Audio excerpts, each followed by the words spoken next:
Hello everyone and welcome to my today's lesson with Summit Angel Language Institute.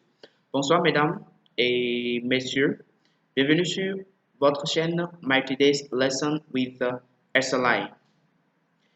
Notre leçon d'aujourd'hui portera sur comment saluer quelqu'un de manière formelle, c'est-à-dire how to greet someone in a formal way, formal greetings. Pour cela, je vous invite donc à suivre cette conversation avec moi. Introductions and small talk. Formal greetings. Good morning, Professor Austin. How are you doing? Good morning, James. I'm doing well. And you? I'm great, thank you. This is my friend Emma.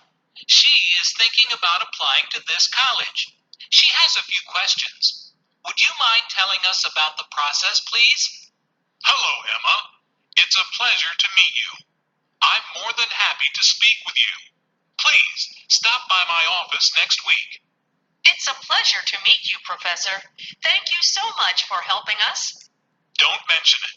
Hopefully, I will be able to answer your questions. Et voilà, vous venez d'écouter cette conversation, mais permettez-moi de vous lire cette conversation pour que vous puissiez peut-être avoir une meilleure écoute de cela. Good morning, Professor Austin. How are you doing? Good morning, James. I'm doing well. And you?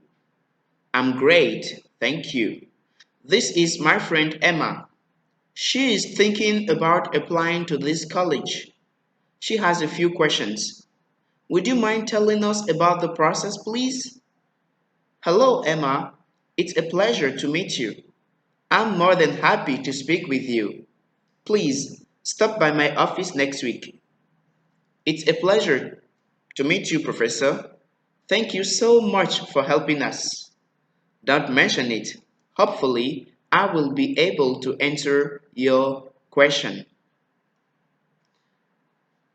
Pour commencer, il faut que vous sachiez que les différents moments de la journée sont le matin, qui est the morning, l'après-midi, the afternoon,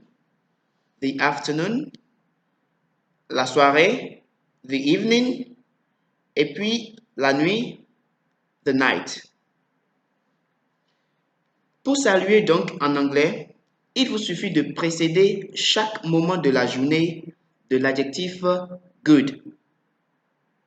Exemple, pour dire bonjour, il faut dire good morning. Good morning.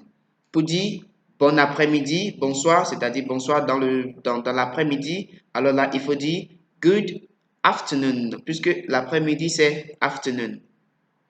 Et pour dire bonne nuit, pardon, pas encore bonne nuit, bonne soirée ou bien bonsoir, d'accord? Bonsoir surtout puisqu'il s'agit de la salutation.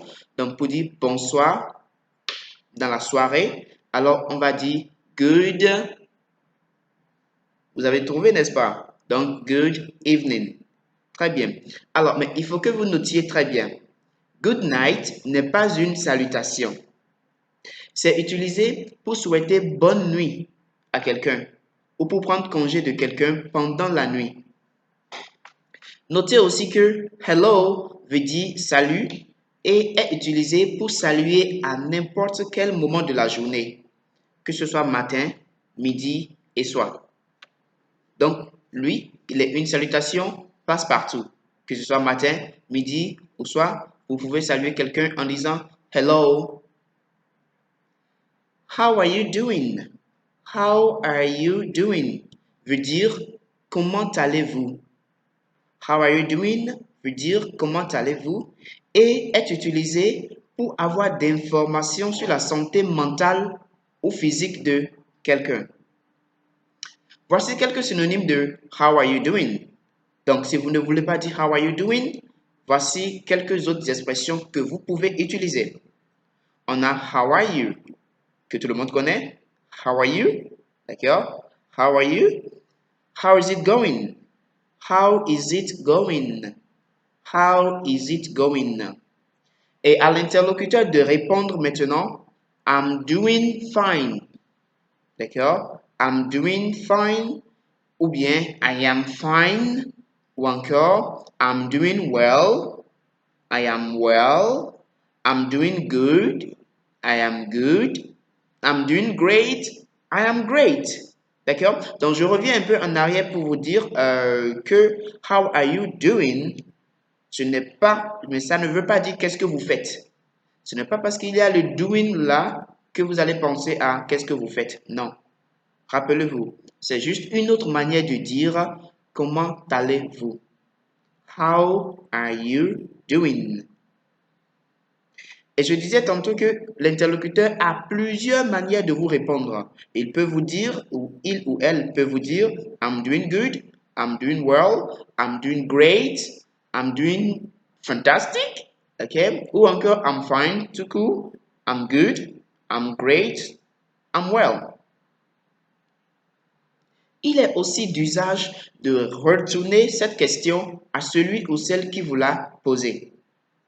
Une des manières de le faire sans avoir à reprendre chaque mot de la question est d'utiliser and you, n'est-ce pas? Donc, que ce soit nos enfants de la maternelle aujourd'hui, quand vous dites, ou bien nos enfants du cours primaire, quand vous dites How are you? Ils disent quoi? I'm fine, thank you, and you? N'est-ce pas? Alors, nous n'allons pas faire ça de manière automatique, d'accord? Mais il faudrait que vous sachiez que le and you, qui veut dire et vous, et toi, est utilisé pour pouvoir reposer une même question à quelqu'un sans toutefois répéter cette question mot à mot. D'accord? Alors, d'autres synonymes de and you sont what about you? What about you? D'accord? What about you? Ou encore how about you?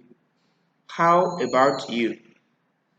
Mais lorsqu'on sait déjà que la personne n'est pas bien portante, lorsque celui à qui on veut demander comment il va, ok, lorsqu'on sait que cette personne n'est pas bien portante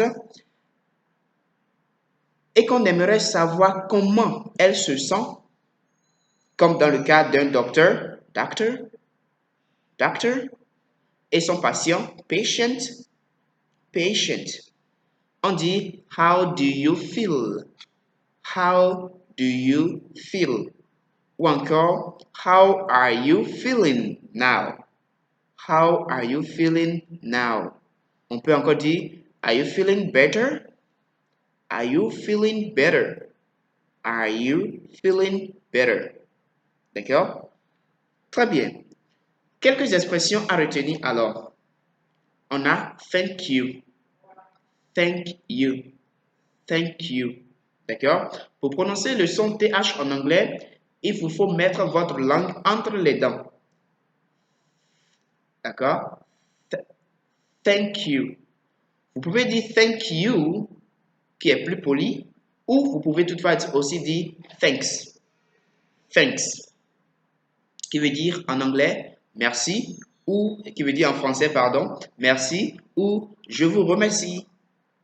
Alors, goodbye veut dire au revoir. Goodbye, au revoir. Would you mind? Would you mind? C'est une expression qui parfois prête à confusion. Attention. Mais si vous connaissez son sens exact, vous allez pouvoir bien répondre à une question qui commence par Would you mind? Parce que, comme plusieurs personnes ont tendance à le croire, Would you mind ne veut pas dire voulez-vous. D'accord? Cela ne veut pas dire voulez-vous. Would you mind veut dire plutôt cela vous gênerait-il? Cela vous gênerait-il? Et attention, il y a deux manières. Donc, soit vous pouvez avoir la forme conditionnelle qui est would you mind ou la forme présente qui est do you mind. D'accord? Do you mind? Là, la personne s'adresse directement à celui qui est en face de lui. Do you mind? Et comme je l'ai dit tantôt, would you mind veut dire cela vous gênerait-il?